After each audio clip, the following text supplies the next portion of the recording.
ഭയപ്പെടാൻ മാത്രം സൗന്ദര്യമുള്ളൊരു കാര്യമുണ്ട് ഈ പ്രപഞ്ചത്തിനപ്പുറം. അതെന്താ അറിയാം? അത് അള്ളാഹു സുബ്ഹാനഹു വ തആലയുടെ ഹർഷാണ്.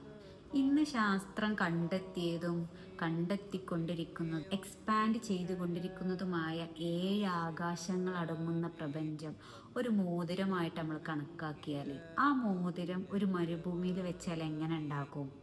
അത്രയേ ഉള്ളൂ നമ്മുടെ ഈ പ്രപഞ്ചം അള്ളാഹുവിൻ്റെ കുർസീൻ്റെ മുന്നിൽ. എന്നിട്ട് നമ്മൾ അള്ളാഹുവിൻ്റെ ഹർഷിലോട്ട് വന്നിട്ടില്ല.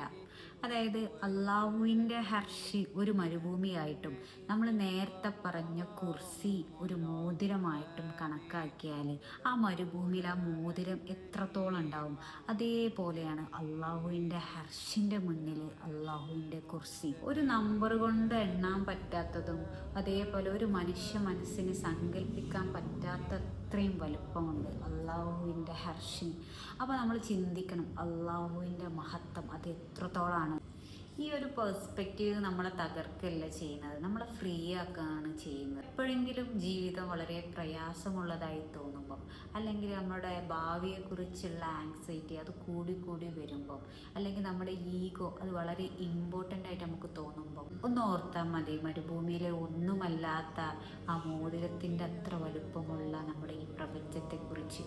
അതിനേക്കാൾ എന്നും നിലനിൽക്കുന്ന റബ്ബ് നമുക്ക് ഉണ്ട് എന്നൊരു ബോധ്യം മതി നമുക്ക് ജീവിക്കാൻ.